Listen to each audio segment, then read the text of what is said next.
तो last episode में हमने देखा था कि ये ओल्ड मैन अब बहुत ही गुस्से में किंग यू के ऊपर अटैक करने के लिए बढ़ जाता है और अपने एक बहुत ही पावरफुल मार्शल सोल का यूज करते हुए किंग यू के ऊपर एक बहुत ही पावरफुल अटैक करता है, जिसे देखते हुए किंग यू अपने मन में कहता है कि इसमें कोई भी शक नहीं है कि ये पर्सन बहुत ही ज्यादा पावरफुल है, क्योंकि इसका मार्शल सोल एक सेलेस्टियल बीस्ट है। इसीलिए इस अटैक को रोकने के लिए मुझे थोड़ी और पावर की जरूरत होगी, क्योंकि अभी मेरी करंट पावर इससे बहुत ही ज्यादा कम है। और यही कहते हुए किंग यू एक ठंडा स्टोन को निकाल लेता है, जिसकी हेल्प से वो कुछ देर के लिए अपनी पावर्स को बूस्ट करने लगता है। और जब किंग यू इस स्टोन के पावर को एब्जॉर्ब कर लेता है, तब किंग यू अपने आप से कहता है कि चलो अब मैं इस अटैक को डॉज करने के लिए रेडी हूँ। और स्वॉर्ड स्टाइल को सिर्फ एक ही पर्सन सिखा सकता है, और वो पर्सन और कोई नहीं बल्कि मैड स्वॉर्ड है। जिस पर अब मैड स्वॉर्ड का नाम सुनते ही इस ओल्ड मैन के आंखों में आंसू आ जाते हैं। और फिर ये ओल्ड मैन किंग यू से पूछता है कि तुम मैड स्वॉर्ड को कैसे जानते हो। तब ये लड़का बहुत ही ज्यादा गुस्से में इस ओल्ड मैन से कहता है कि आखिर तुम दोनों मिलके तब से ये क्या खिचड़ी पका रहे हो। मैंने तुम्हें ऑर्डर दिया कि सिलिका को जल्दी से खत्म करो, लेकिन बुढ़े क्या तुम्हें मेरी बात सुनाई नहीं दी। जिस पर अब ये ओल्ड मैन बहुत ही ज्यादा गुस्से में कहता है कि अगर मैंने तुम्हारे फादर से प्रॉमिस नहीं किया होता तो अभी कभी मैं तुम्हें यहीं पे मार देता, इसीलिए अब बिना कोई बकवास किए चुपचाप खड़े रहो। तब ये सुनकर इस लड़के का तो पसीना छूट जाता है, क्योंकि वो समझ नहीं पा रहा था कि अचानक से इस बुढ़े को क्या हो गया। और अब ये ओल्ड मैन किंग यू को ग्रेट करते हुए कहता है कि मुझे पूरा यकीन है कि आप बाहर से जो दिख रहे हैं वो रियलिटी में है नहीं, क्योंकि जो पर्सन मैड स्वॉर्ड को जानता हो और उसे मैड स्वॉर्ड की टेक्निक भी पता हो तो पर्सन कोई मामूली पर्सन तो नहीं हो सकता। और इस बात को खुद मेरे मास्टर मैड स्वॉर्ड ने कहा था। तब किंग यू कहता है कि मैंने तुम्हारे ग्रेड को एक्सेप्ट किया, अब तुम खड़े हो सकते हो।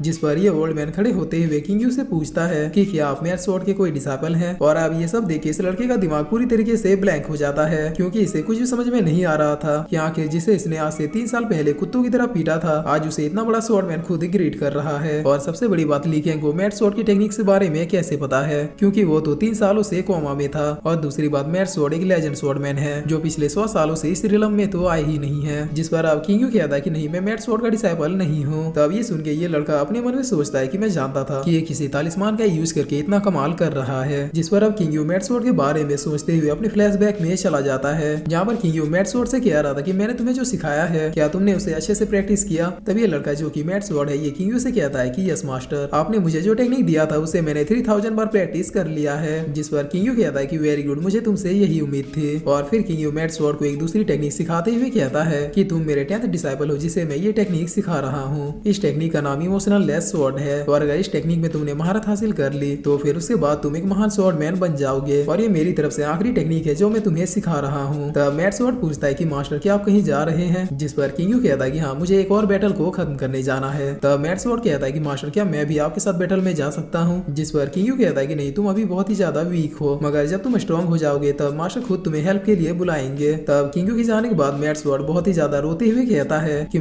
जिस पर अब ये लड़का चिल्लाते हुए कहता है कि ली कैंग, तुमने मेरे मेरिडियंस और विंस को डिस्ट्रॉय करके अपने ली फैमिली का कब्र खोद लिया है। तब किंग यू कहता है कि चुपचाप यहाँ से भाग जाओ वरना अभी तुम्हारी कब्र खुद जाएगी। जिस पर अब ये ओल्ड मैन भी कहते हैं कि इसे लेकर यहाँ से जल्दी से दफा हो जाओ। तब ये लोग इस लड़के को लेके यहाँ से चले जाते हैं। और अब ये ओल्ड मैन किंग यू को ग्रेट करते हुए कहता है कि सीनियर, अब मुझे भी यहाँ से जाना होगा। तब किंग यू भी ओके कहता है। जिसके कुछ देर बाद अब यहाँ पे लीफी के फादर आते हैं, जो चारों ओर लीफी को ढूंढ रहे थे। लेकिन तभी वो अपने सामने किंग यू को देखकर बहुत ही ज्यादा शौक होते हुए कहते हैं कि क्या तुम अभी तक जिंदा हो। तब किंग यू आगे, जिस पर अभी एल्डर किंग यू से कहते हैं कि मुझे भाई ने बताया कि उसने ली फैमिली का जिम्मा एक मजबूत और यंग जीनियस के कंधों पे सौंपा है, लेकिन तब मुझे यकीन नहीं हुआ कि ली कैंग वो तुम होगे। मगर आज मैंने अपनी आंखों से वो सब कुछ देखा जो तुमने अभी तक किया है, और अब मैं दावे के साथ कह सकता हूँ कि भाई ने कोई गलत फैसला नहीं लिया है। तुम वाकई में बहुत ही ज्यादा टैलेंटेड हो। तब king you thank you so much senior grandpa कहता है। और अब धीरे धीरे यहाँ पे और भी लोग आने लगते हैं जो लीफी को देख के कह रहे थे कि क्या ये मर गया, लेकिन आखिर इसे कौन मार सकता है। तब ये दूसरा डिसाइपल कहता है कि मेरे ख्याल से ये किसी पावरफुल स्वॉर्ड के अटैक से मरा है, और इतना पावरफुल स्वॉर्ड तो ली कैंग का नहीं हो सकता।